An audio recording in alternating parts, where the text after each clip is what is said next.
and you'll have an understanding. The thing that you have to understand, though, is that we have this idea about poop and bacteria that's all negative. And what we don't understand is it's part of us. It's really a major part of us. And we're now understanding how much of a part of us that truly is. Think about this. You have approximately 10 trillion human cells in your body. Any idea how many bacterial cells you have? 100 trillion. You are 90% non-human. Okay? You wonder who's in control here? Who's running the show? When you're only 10% of it. The gut has an enteric nervous system. The enteric nervous system has as many neurons as the brain. These nerves communicate with the brain through the vagus nerve. The interesting thing about that is that the vagus nerve, 90% of the nerves go from the gut to the brain. Only 10% go from the brain to the gut. Way to look at this is, have you ever had the urge to purge, to throw up? How easy is it for your brain to overcome that urge? You're not in control when that's starting to happen. So that gives you an idea of what's happening with these bacteria. They communicate. These bacteria communicate with us. They help us. We have a symbiotic relationship with them. We give them food. They protect us. It's important. They control emotions. They control diseases. They even control our immunity. They're a huge part of our immunity. When we talk about the emotions, 80 to 90% of the serotonin that is produced in the body is produced in the gut. And the bacteria control that. Serotonin is responsible for depression. Depression drugs, antidepressant drugs, are serotonin reuptake inhibitors. When we take those, we're not only affecting the brain, we're affecting the gut, and we're trying to override what's happening. So you wonder, does the gut actually make you happy? And it does. There are aspects of the gut that are responsible for that. There was a study done on rats, and they took these rats and they gave one group of rats probiotics, lactobacillus, and they had another control group, and then they do the normal torture. They drop them into a bucket of water, and rats don't like water. Rats panic when they get in water and they swim. Well, what happens though is in the control group, the rats swam like crazy for about 4 minutes and then gave up. It was a response that they typically have when they find that they can't overcome the stressor. The rats that got the lactobacillus, they swam around like they were a day at the pool. They just paddled around, kept doing it for twice the amount of time as the stressed rats. Well, they checked, and what they found was that the rats that got the lactobacillus, which is a bacteria that's good for the gut, they actually had a decreased stress response. They had lower levels of cortisol. They had activation of GABA receptors. GABA is like the opposite of cortisol. Cortisol is our stress hormone, and GABA is kind of our mellow hormone. So they got that. Well, what they did is they then transplanted the stool of the rats that got the lactobacillus into the stool, into the intestines of the rats without. And guess what? They responded the same way. They just paddled around in the pool. Well, then they cut the vagus nerve. Remember that nerve that takes all that information from the gut up to the brain? And the rats that had the lactobacillus panicked when they got in the water. So that communication was working through the nerves. So the gut was truly communicating to the brain through the nervous system.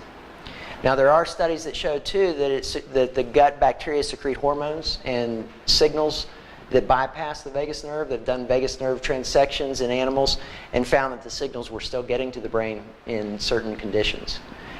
Well, you say, well, that's great. Okay, that's rats. Well, the French are always the first to start experimenting on humans, and so they decided to do a human study. And so what they did is they gave a group of people a mixture of lactobacillus and one other probiotic, and they put them through a series of psychological tests.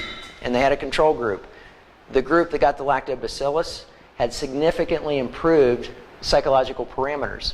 Not only that, but their 24-hour cortisol secretion went down dramatically compared to the control groups. So you do have communication with this bacteria, and it is affecting our emotions. It affects our stress levels. When it comes to immunity, 70% of our immunity comes from the gut bacteria. They're our first barrier of defense.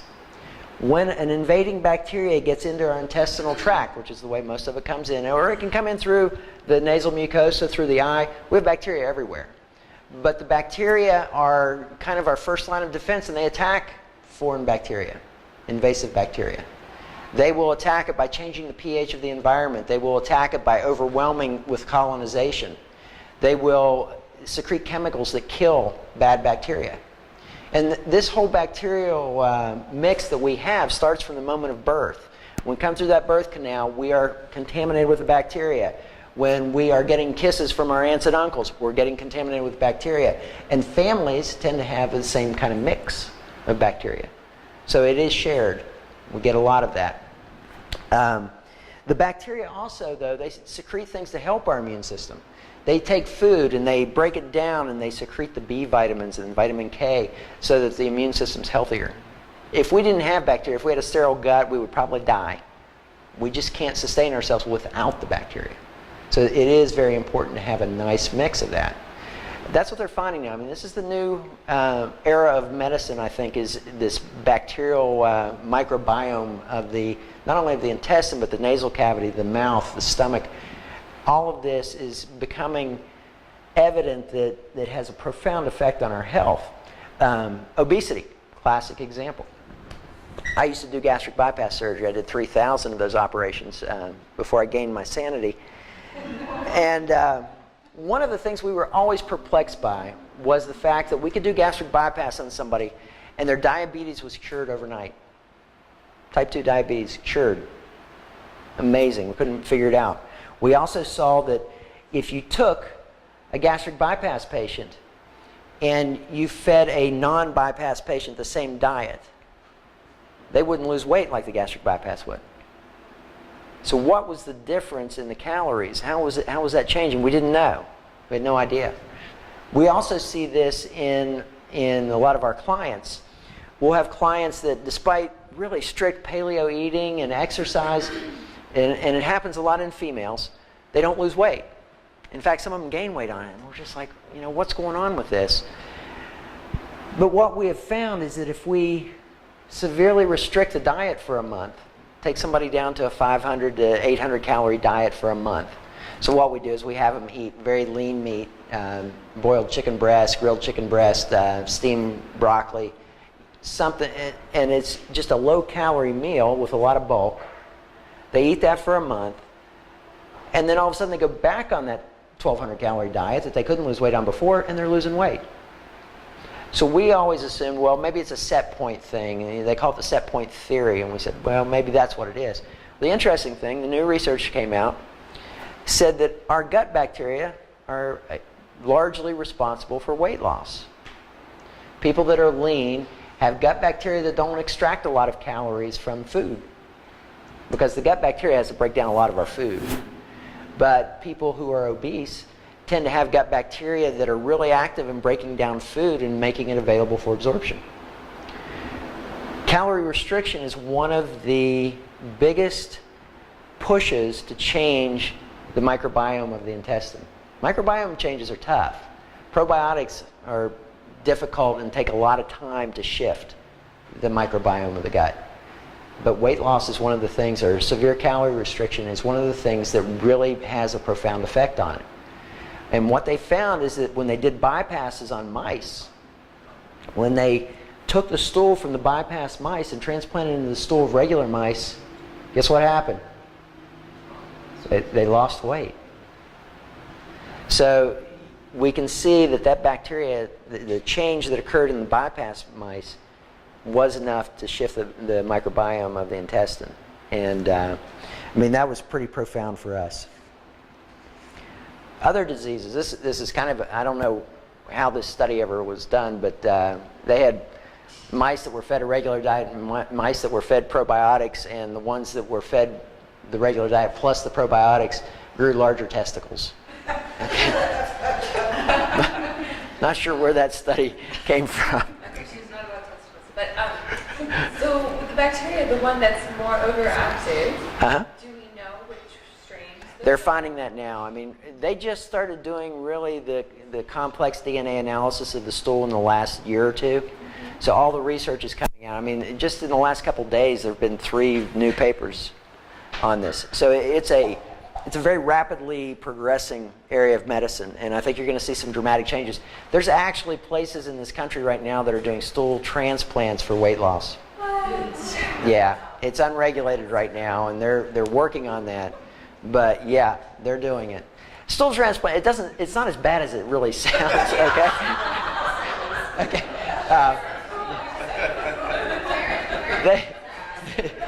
Yeah.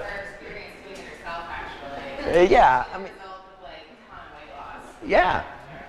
It's usually from a relative, right? No, not necessarily. They usually take medical students, honestly, healthy medical students. They analyze their stool and they say, okay, well, this is a good candidate. And then what they do is they have them donate the stool, and then they blenderize it and put it in a liquid form. And then what they usually do is they take a rectal tube or a colonoscope and they go up the colon after they've sterilized the person. So the person cleans their bowels out, and they go in the high-dose antibiotics, and then they infuse the stool in them. So you're not tasting it or anything. You don't have to drink this stuff. No, it's not a smoothie, not a stool smoothie. So it's not quite as bad as it sounds. But the question is, how do we do this? What do we do to create this healthy environment? One of the first things you do is you can get a stool study, okay? That's the most scientific way to do it. There's a lab right here in town called Genova Diagnostics. They combine with Metametrics.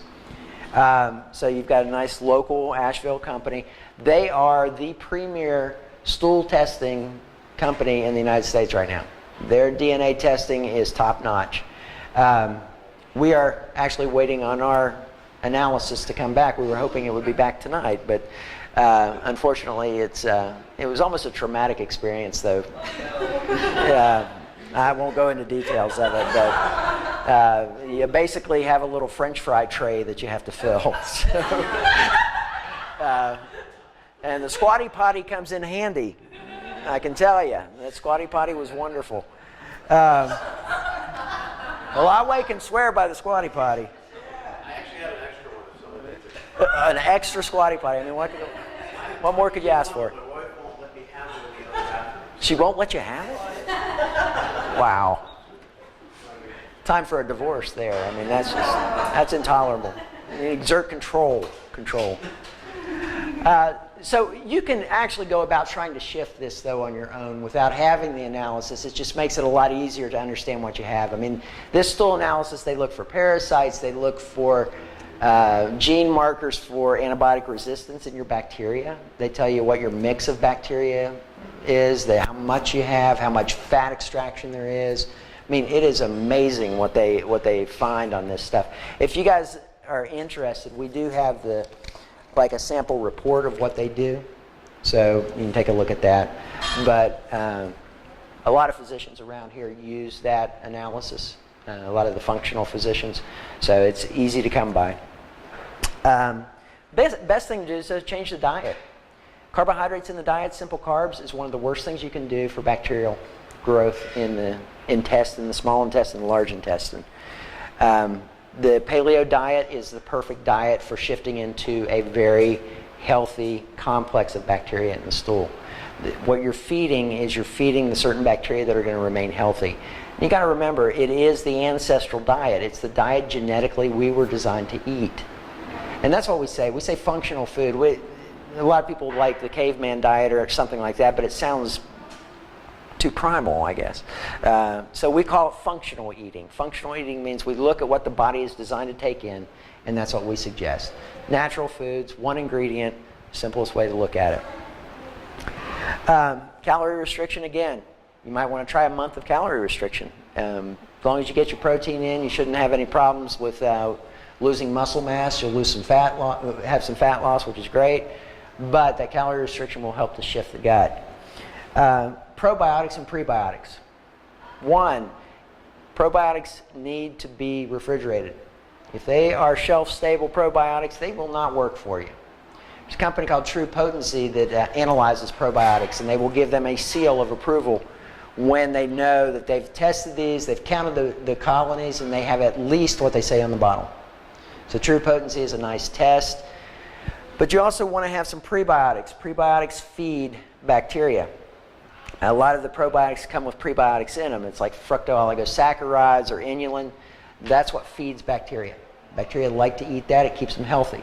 It's just like feeding your pet. You're feeding your resident pets. So keep them healthy. Again, you want to avoid the grains and do it strategically. I mean, I really do suggest you get the stool analysis so you know what you're doing. Sometimes it does require a course of antibiotics to get you to where you need to be. You've got to kill off some of these bad bacteria before you can shift into a new bacterial microbiome. But, you know, that's one of those things you don't want to do unless you know exactly what you're doing, exactly what you're treating, going after that organism and trying to be very specific with it. Now, going on an antibiotic is one of the worst things we can do for our gut. We kill off the good bacteria, we kill off the bad bacteria, and then it's kind of a crapshoot of who's going to win the race to recolonize. So you want to make sure that when you're taking an antibiotic, you're taking it for a very specific reason, and you don't want one of these gorilla-cillins that's going to knock out everything that you have. You want a good, healthy, focused attack on that bacteria. The other thing is GMOs. We underestimate the power of GMOs on our gut bacteria. GMOs, especially the Roundup Ready GMOs, they contain glyphosate. Glyphosate is Roundup. And the Roundup is not on the surface of the plant, it's inside the plant because they spray it as the plant's growing now. And they say, well, it's safe for humans because we don't use the pathway it blocks, the shikimate pathway. Unfortunately, our bacteria do use the shikimate pathway. So we are killing off bacteria by eating GMO foods. The other thing that the GMO foods do, the glyphosate, will chelate metals. Selenium, zinc, any positive cation, it will bind to. So you will become nutrient depleted. And guess what the bacteria need to survive? Selenium, zinc, magnesium, copper. If we don't have those, we're going to produce bacteria that is not healthy for our bodies. And so we're eating this food thinking we're safe. Government tells us we're safe with these foods, but we actually are not. When you look at the science of it, it's not worth the risk of it. You know, the jury's out for sure to say definitely this is bad, definitely this is good. I'm leaning towards bad, and I'm not going to take the chance. So I avoid those foods. I wanted to talk just briefly here at the end on SIBO. Is everybody familiar with SIBO? Small intestinal bacterial overgrowth. Since we were talking about gut bacteria, what I was talking about predominantly is the colon bacteria, because the small intestine has a very low bacterial count. It's not sterile, but it has a very low count. And the reason it has a low count is because you're dealing with a very fluctuating pH environment. You are dealing with a migrating motility complex, which is that contractions of the bowel. I can tell you it's the coolest thing when you're in surgery and you have the guts out, and it's like a sack of worms moving around. It's amazing. It is really cool. But it moves stuff along very quickly. Now, SIBO is where you get bacterial overgrowth either refluxing from the colon or coming down from the stomach or mouth. Stomach has bacteria in it. They're called acidophilic bacteria, and they're healthy for you. Guess what happens when you go on proton pump inhibitors or anything that reduces the acid in the stomach?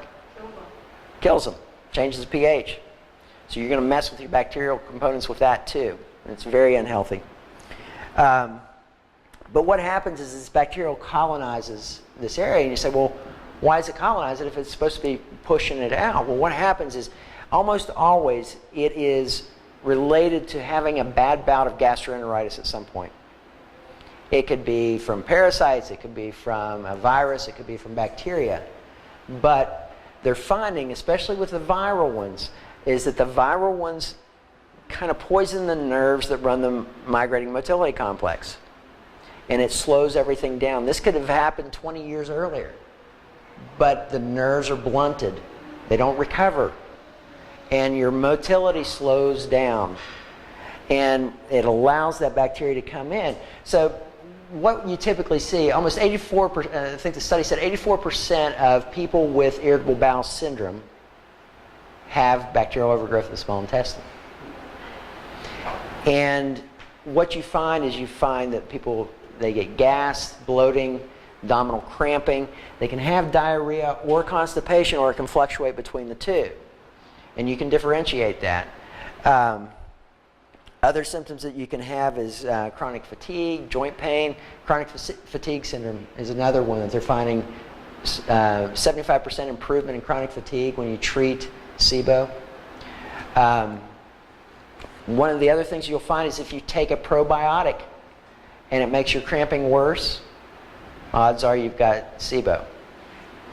If you take a simple carbohydrate intake and you cramp up really bad, odds are you've got SIBO, because you're feeding that bacteria that's in the small intestine. Well, what happens when you feed it there? Food ferments. When the food ferments, it produces methane and hydrogen. Well, the methane will slow bowel motility, so that's the person with constipation with SIBO, whereas the hydrogen will increase motility, and that's the person who gets the diarrhea with the SIBO. It depends on the type of bacteria you have and the sugars that it ferments. So if you go on antibiotics and you get short-term relief of your irritable bowel syndrome, it's pretty good odds you've got SIBO. So those are the things that you look for. Now, what do? Well, the first thing you do is you get tested for it. It's a simple test. You can do it at home. You eat a small sample of sugar, and then you have a little baggie with a little canister that attaches to it. You breathe into the baggie at intervals, certain hours after that ingestion, and you suction out the air with a little canister. You label the canister with the time. What they do is they analyze it and they look for methane or hydrogen in that. Again, Genova Labs, good place that does it. Some physicians are able to do it in their office. I don't know of anybody here in Asheville, but Genova Labs, they'll send you the kit, you do it, find out if you have it. The problem is the treatment for it. Treatment typically requires antibiotics, very specific antibiotics depending on what you're trying to treat. And it's something that lasts quite a bit. You have to be on antibiotics for almost a month in some of the cases. You have to be taking probiotics to recolonize. Some people require motility agents. Even taking like a low dose of erythromycin. You know how erythromycin kind of makes people sick to their stomach? It's because it's cramping up the bowel, causing that motility to increase in the bowel. There's some prokinetic agents that you can use that are prescription as well. There are some natural remedies, but even the naturopaths will tell you that the natural treatments take a long time, and the success rate for recurrence is pretty high. So it's generally something that you have to know what you're treating, you have to know what you're going after, and treat it with the antibiotics, and then have a follow-up period that you try to correct it. And a lot of people also ask me about candida in the intestine. Well, 80 to 90% of people are going to have candida in their intestines, and we have it all over us all the time. What you look for are the ones that are above a certain threshold, or ones that are more pathogenic, like Candida albicans or something like that. If you do have candida in the stool or in the small intestine especially, then what you have to do with that is it's almost a month-long treatment with diflucan to treat that. You can try caprylic acid. That's one of the over-the-counter treatments, but it has a very low success rate overall. Again, even the naturopaths prefer to go with the diflucan route when they know for sure that you do have that candida in the small intestine. So, I mean, that's the rundown on the intestinal bacteria. I hope you understand now that they're your friends. You're living with them, and you want to treat them almost like another organ system, because that's truly what they are. You need to appreciate them for what they do for us, and treat them the way you would treat your liver or your heart or your lungs. So, thank you.